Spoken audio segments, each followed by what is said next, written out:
What's going on, you guys? Mr. Money 1235 back here yet again. So in anticipation for Father of All Motherfuckers coming out on Friday, which I plan on doing a release day video for when my pre-orders get here, wanted to go ahead and get the ranking out of the way for all of the Green Day albums. Never done anything like this for Green Day before. There might be a few more ranking videos that I'll do for full discographies. There's a few other bands I can think of that this series would kind of work for. So let's go ahead and just get this started. Got a lot of albums to go through. Starting out with number 13, 39 Smooth. It's always been my least favorite throughout my entire history of enjoying this band. There are some songs that I really like on it. Don't Leave Me, At the Library. Love those songs. I Was There. Going to Pasacalda. Love that track. Why Do You Want Him? It's pretty good. Paper Lanterns. But too much that I just don't care about. That's the only thing I can say. There's just too much I don't care about. Too many tracks that I just could give or take, honestly. Don't really care for the track Green Day that much on this thing either. So, moving on from there is Insomniac. Now, this one's going to be pretty decisive for some people, and I understand. Some people can enjoy this really edgy, really more angrier side of Green Day. I just don't that much. Like I said, there are a ton of songs, especially the singles on this thing. Stuck With Me and Geek Stink Breath and Walking Contradiction, hilarious song. Love all three of those. Stewart in the Avenue is a really great song. The opener is pretty good. Stuck With Me as well. It's just No Pride. It's a pretty good song. It's just, once again, there's just some tracks I can take it or leave it, and I guess I'm just not into the whole Dookie's angry little brother side of this thing. But I can totally understand why some people would rank this way, way higher up, but this is just my personal opinion on this record. So don't hate me on this one. I know it's controversial. It just had to go somewhere, and that's just how I feel about this record. So, yep, Insomniac. Next up is Trey. Yeah, I would rather listen to all of Trey than Insomniac, honestly, just because I can listen to all of Trey and enjoy it, but I can recognize that there are some pretty weak songs on this album. The Forgotten, ending this out, I really don't care if I ever heard that song again. Dirty Rotten Bastards is a pretty great, like, rock opera kind of Jesus of Suburbia type song. Walk Away is okay. Little Boy Named Train is okay. X-Kid is okay. Brutal Love I absolutely love. Missing You I absolutely love. There are a few 10s on this album for me. Songs I absolutely love, but I need to recognize that some of the writing on this thing is also pretty lame. Some of the writing throughout the entire trilogy is pretty lame. I'll go ahead and admit right now. But I still can't help how much fun I enjoyed the trilogy, how much fun I have with it. So, but you got to put it somewhere, and Trey is definitely, I think, probably the weakest. So, there you go. Next up after that is Revolution Radio. I used to like this thing a whole lot more when it first came out, but it slowly keeps like declining down my list, and I just, more and more often, I just slowly want to not listen to it. It must have something, it might have something also to do with when I saw them on the Revolution Radio tour. I didn't really have a great experience at their concert. When I saw them on this tour in Virginia Beach, it was just bad vibes. Just everybody in the crowd getting in fights with each other, and it just wasn't really a happy time, and a lot of the songs on this album just remind me of that. But the singles, though, I mean, like Bang Bang and Revolution Radio, I mean, those songs are just amazing. Outlaws is okay. I don't really care much for Outlaws. I love the track Youngblood. I think that song's a lot of fun. Still Breathing is a lot of fun. Ordinary World's a really pretty song. I mean, once again, there's quite a lot of tracks on here, and I can listen to this entire thing. Bouncing Off the Walls, I love that track too. I mean, there's a ton of highlights. Too Dumb to Die, I really like that song. I mean, I can listen to this whole thing and enjoy it for sure, but there's just other things that I think in the discography just rank a little bit higher. I do like that it got a little bit more angrier after the trilogy on this thing too. Kind of, it's still pretty pop music on this thing. Honestly, it really is, but it's not near as pop as the trilogy. So um, at least it ranks over the Trey for me anyway. Because I still do enjoy listening to Uno more than I do Revolution Radio. I feel like musically, lights went out there. I do feel like musically that this album is a little bit more fresh and fun. Probably the freshest and the funnest of the entire trilogy. Well, not the funnest, but the freshest for sure. Nuclear Family, I love this entire album. There's not a single song I would skip on this thing, honestly. I don't have a single problem with any one of these songs. Maybe Oh Love. I can take or leave Oh Love after hearing it this many times. I thought that was a pretty weak song for a first single from this thing. I think they could have picked a better song than that. Honestly, Troublemaker's so good. I love this whole thing. I think it's a good album. I don't care what people say. My favorite album, though, from the trilogy is next, which is Dose. Absolutely love Dose. I think this album is so much fun. This is the point in the rankings where it gets really hard for me to rank. So, yeah, I love Dose. I love the vintage kind of Foxborough hot tubs kind of feel that this album has going for it.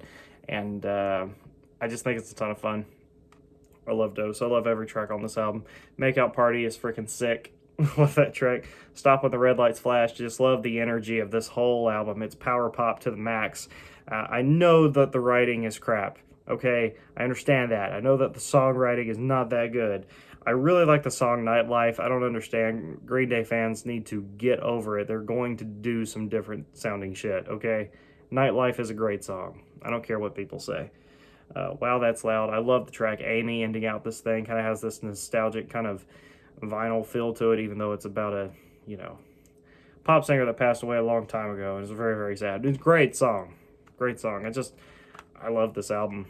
I love Dose. Dose is the best. Dose is so much fun. All right. After that is the new album, Father of All. I would rank it right after Dose. What more appropriate than to get Dose Part 2 as the next album in this countdown? I wish I had a physical thing I could show you. But yeah, Father of All is next on this countdown. And I really, really enjoyed the album. I would much rather listen to that than I would the Trilogy or Revolution Radio or any of that, honestly. I had a ton of fun with the new Green Day album. Some people are hating on me on that for that right now, and I understand, but I think the new Green Day album is pretty fun, and I'm super excited to listen to it in its full audio quality here in 2 days. So that's all I got to say about that for now. Next up, after the brand new Green Day album, I have Kerplunk. When it comes to my old pre-Dookie Green Day albums, Kerplunk is the one I reach for all the time. I love this entire album. I think it's it has that perfect raw feeling that the first album gives off, but I think the songs are immensely more catchy, immensely more memorable. Even the deep cuts on this thing I remember to this day. I think the whole thing is great. I love the My Generation cover, the Sweet Children thing, Best in Town. Who Wrote Holden Caulfield? Oh my God, one of the best early Green Day songs ever. I love that thing. Christy Road is a classic and a fan favorite. One for the Razorbacks is great. The fuzzy version of Welcome to Paradise sounds great on this thing. Kerplunk is awesome. It's so much better than the first album. Just so much better. I love Kerplunk. I absolutely love this record. I think it's great for the old Green Day. This is the best one of that. So, moving on over there, you have a Warning. Now, these can switch places between Kerplunk and Warning in my mind, but as of right now, the reason this is placed so high up on the list is because I just love the experimentation that Green Day are doing on this thing. Just because Green Day didn't write Dookie 3,000 times since 1994, I love them for that personally. I mean, Blood, Sex, and Booze was probably a huge departure for people when they first heard it. Church on Sunday is so fun. Castaway is such a catchy and fun song. Love it so much. Misery was an absolute departure for this band, and I wish they would do more stuff like that. Honestly, after Father of All, and I've heard Billy say that he's talking about wanting to re-record this record, and if that's the case, man, I hope they do it and maybe add some more instrumentation. Just go crazy, Green Day. Just go crazy, because you know what? After listening to Father of All, the new thing I want you to do, as it seems like you guys are just not going to go anywhere. You guys are just going to keep making music until you die. It looks like you guys should just go out and do some experimentation. Screw the fucking fans. Go out and get creative with it. Leave the punk stuff behind if you want to. Just go experiment your ass off and make another Warning type of album. Re-record this, put it back out. I'm going to listen to it. But man, if you want to just go, if the band just wants to go off and do something like this again, I would have absolutely no problem with that, and I encourage it. You know, screw the haters. People aren't going to like that, but I think it's well deserved at this point. They have nothing to prove anymore. And that's just my opinion. Great album. Great album. I don't care what people say. Next up is 21st Century Breakdown. Trying to write American Idiot Part 2 with this album. It's noticeably not as strong, but I still think the songwriting was pretty damn strong on this thing. I think Billy was definitely at his strongest songwriting-wise when he was doing these rock operas, and that kind of shoots this pretty far up. There's also a huge amounts of huge hits for this thing. I mean, like, man, this entire album is just fucking killer. Maybe Last of the American Girls, maybe that's kind of a weak song, but I still really like it. Horseshoes and Hand Grenades is so fucking fun. I love that song. See the Light, maybe that's a little bit of a weak closer, maybe, but I still think it's pretty great. I don't know, I haven't listened to this in a while, but just doing this countdown makes me really want to hear it. I might play the entire thing on Rock Band one day. Whenever me and my friends get together and we play Rock Band, I have all of Dookie, I have all of this album, and I have all of American Idiot in the game. So probably just go and play through this whole thing again sometime. It's amazing from beginning to end. Also really love the piano-y kind of John Lennon sounding song, like which one is it? Yeah, Last Night on Earth. Sounds like a John Lennon song to me. I love that track. All right, next up is Nimrod. Yeah, between Insomniac and this album, I kind of get the two. I kind of stick those two albums together in my mind. I always prefer this one. It's a really, really long album. There's a little bit of experimentation going on in there with King for a Day. Of course, Good Riddance is on this record. But I think the singles are really strong with Night Skies Finish Last and Hitchin' a Ride. The deep cuts are strong. I really love the track Last Ride In, the instrumental cut. I think it's really cool, the deep cuts on this thing. Hishgura. God, I love that track so fucking much. And I love how the track Jinx kind of just slides right into that track. Love that so much. Uptight is so much fun. Scattered is one of the biggest underrated Green Day songs on the face of this fucking earth. Scattered is an amazing fucking track. All the Time is great. Platypus, really quick punk rocker, just crazy amount of variety going on in this record. It's kind of like Warning, except a rocking version of Warning. There's a little bit of experimentation, but most of it is just leaning on those electric guitars, man, and it's fucking sick. Love Nimrod. Some days it could almost be my absolute favorite, honestly, for the reasons I just named. All right, top two, of course, it's Dookie. Do we have to say anything else? I know the anniversary of this album was pretty recently, actually, but it's just a perfect punk album classic of the 90s. You really can't have a discussion about punk rock without putting Dookie in that list somewhere, in my opinion. Probably the best pop punk album of all time. Probably leads the crowd amongst everyone else. If you're just talking about the straight up olden days, the pre-2000s, it's just a perfect classic album. Everyone and their mom knows it, and it's well deserved because these songs are catchy as hell. The singles were masterful. Everyone in the world has heard the song Basket Case. Everyone, even people who haven't heard Green Day before, have heard that song. It's like Wizard of Oz. If you haven't seen The Wizard of Oz, you've probably seen The Wizard of Oz. So that's what I feel like Dookie is. A classic. And their number one, of course, it's American Idiot. Saw this coming a mile away. This right here is what I compare to be a Beatles album. It's a modern day Beatles album, because I feel like in 50 years, people are still going to be talking about this fucking album. It's one of the few post-2000s albums that I feel like people are actually still going to remember long after the generation that's alive, my generation, is dead and gone. I feel like people are still going to be listening to copies of American Idiot and still relating to a ton of the tracks on this thing.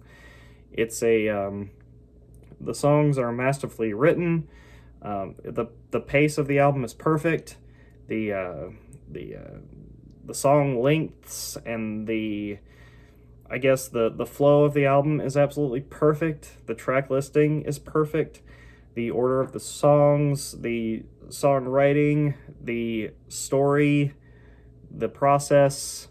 I'm just so glad that those tapes for Cigarettes and Valentines got stolen, or we wouldn't have gotten this thing. If Green Day didn't have their demos stolen, they wouldn't have started over and came out with this masterpiece. So, I don't know. I mean, like, when you listen to the Awesome as Fuck DVD, I hope we could get that Cigarettes and Valentines album someday, but, whatever. The point is, American Idiot, I've heard it, you've heard it, it's an absolute classic, and Green Day's best album to date, and they will probably never beat it. This is a once-in-a-lifetime thing. You're never going to beat it, especially if you're putting out albums like the Trilogy and Father of All. But they don't have nothing to prove anymore, so I can't say anything about that. Love it, love it, love it. It's a modern-day classic. It really is. I don't care what fucking hipster who hates Green Day has to say. People are going to be listening to this album far into the future, and that is an absolute fact. All right, you guys. I mean, in an era where pop music is made to be made and then forgotten until the next pretty face comes along, Green Day's American Idiot just kind of shines through all that bullshit ever since 2004, and that is a fact. I don't care what people say. So anyway, that is my ranking for all of the Green Day albums. I will be back for a release day video where I will be unboxing my pre-orders for Father of All, and then I'll probably be doing a little bit of an updated thoughts and review thing. My review feelings haven't really changed since I put out the video, but maybe I'll mention some more things. I don't know. We're going to have a good time, talk about some Green Day some more, and yeah, it'll be a good time. I will see you guys soon. Mr. Money 1 2 3 5 out.